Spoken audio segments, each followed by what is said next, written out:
Hello guys, welcome to 6-7, your daily political update. It's me Sanjay Bhargav. Let's start today's political news across India. Let's discuss about the first things. Today we discuss the CAPF Act 2026, a law that has sparked debate across India. The CAPF Bill 2026, now an act after presidential assent, reshapes leadership and promotion rules in India's Central Armed Police Forces. Its main controversy lies in reserving top posts for IPS officers, which critics say it discriminates against CAPF cadre officers and contradicts Supreme Court's rulings.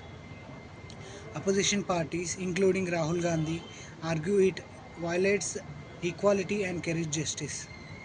Let me explain you what is the CAPF Bill 2026.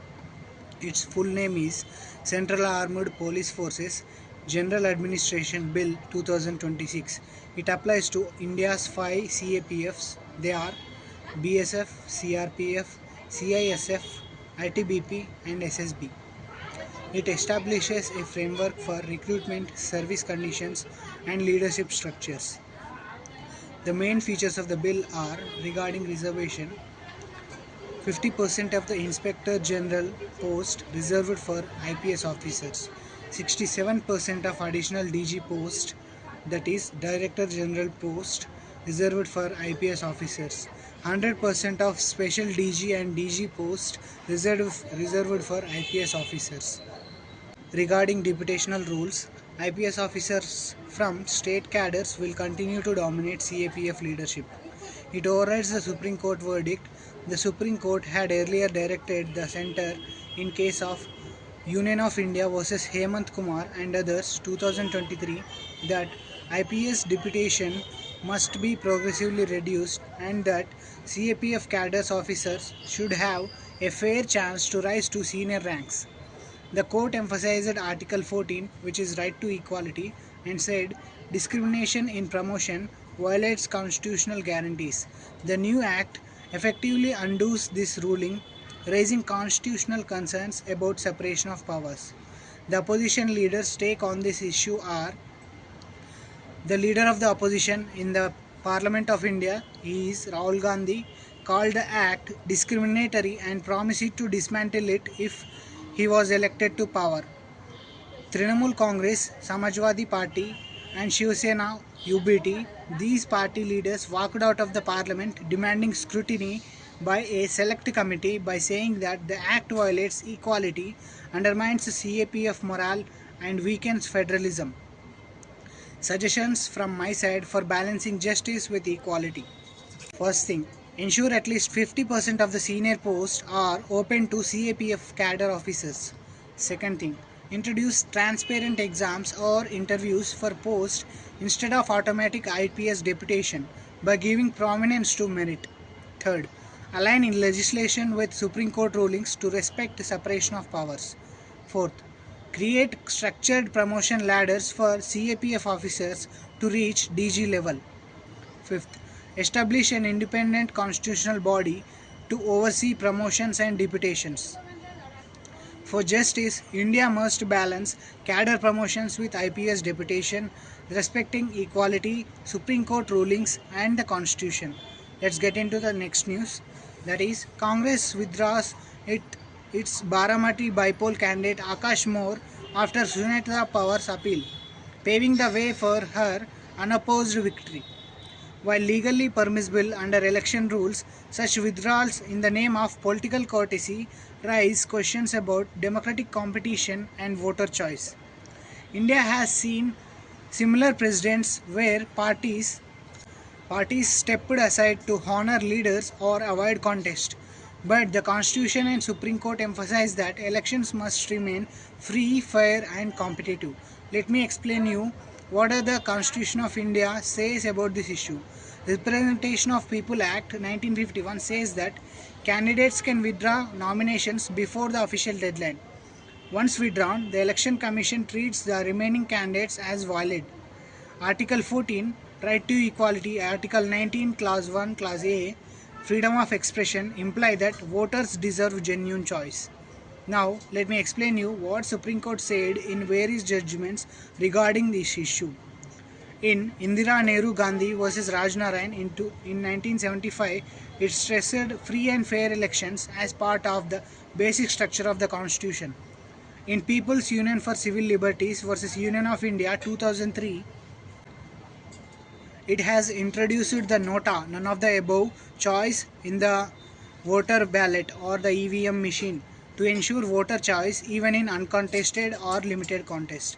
In Kuldeep Nair versus Union of India 2006, it reiterated that elections are not just a formality but a democratic exercise. Is withdrawal of candidature is justiciable? It is legally valid. Withdrawal is allowed under Representation of People's Act 1951 before the deadline. It is politically debatable. By doing so out of courtesy, it undermines the spirit of democracy by denying voters a contest. Courts have held that while withdrawal is a party's right, democracy thrives on competition. Courtesy cannot override the principle of voter choice. India has seen similar precedents such as in 1991 Amethi by-election, opposition refrained from contesting against Sonia Gandhi after Rajiv Gandhi's assassination. In 2004 Gwalior by-election, parties withdrew to allow Madhavrao Scindia family member to win unopposed. In 2018 in Tamil Nadu local polls, after M. Karunanidhi death 2018, DMK cadres discouraged contest in certain localities.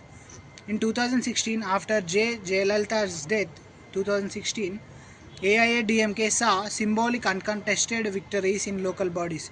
In 2026 Tamil Nadu Assembly elections, when actor turned Vijay Thalapathy TVK party chief entered politics, while BJP K. Annamalai chose not to contest, citing strategy and courtesy. Now, in 2026 Baramati by-election, Congress withdrew Akash Moore's candidature, Sunetra Pawar's appeal, echoing these traditions. In democracy, respect for leaders is important, but respect for voters is supreme. Courtesy should never silence competition, because without contest, democracy becomes a ritual, not a right. Let's get into the next news. Odisha Sijimali Hills are burning with protest. Tribals say no to Vedanta's road. Is this development or displacement? The current issue in Odisha is that Vedanta Limited is building a road to the Sijimali bauxite mining site in Raigada district. Tribal villagers see this road as the first step towards mining in their ecologically sensitive hills, leading to violent protests. The conflict reflects the tension between India's constitutional protection of tribal forest rights and the push for industrial development. Let me explain you about the genesis of this issue.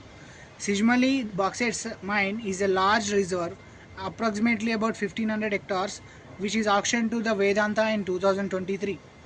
A 3-kilometer access road is being built, which locals fear will open the door to full-scale mining. Tribal concerns that it leads to loss of forest land, threat to livelihoods, and erosion of cultural identity. Similar protests happened in the Niyamagiri Hills in 2013, where the Supreme Court upheld tribal rights to decide on mining projects under the Forest Right Acts 2006. Let me explain you about the constitutional and legal framework governing this issue. Article 21 says that right to life includes the right to a clean environment. Article 244 and 5th schedule says about a special protection of tribal areas. Forest Rights Act 2006 explicitly grants Grama Sabhas, that is village councils, the power to decide on forest land use. Supreme Court in Niyamagiri case in 2013 ruled that tribal Gram Sabhas must consent before mining in forest areas. Panchayat Extension to Schedule Areas 1996 empowers the tribal communities in schedule areas to govern natural resources. What does the opposition parties say about this issue? Key opposition parties like Biju Janata Dal, Congress, argue that the government is bypassing Gram Sabha consent. They accuse Vedanta and the ruling BJP party of ignoring tribal rights for corporate gain. They demanded suspension of road construction until proper consultation is done. And actually, who is responsible for this whole issue? Primarily Vedanta Limited for pushing construction without adequate tribal consent. State government for allowing conditional forest clearance and failing to mediate. Central government for granting stage 1 forest clearance without ensuring ground level consensus. Local administration for using police force against the peaceful protest, escalating tensions. Let me explain you what are the possible solutions to go ahead with to resolve this issue as soon as possible.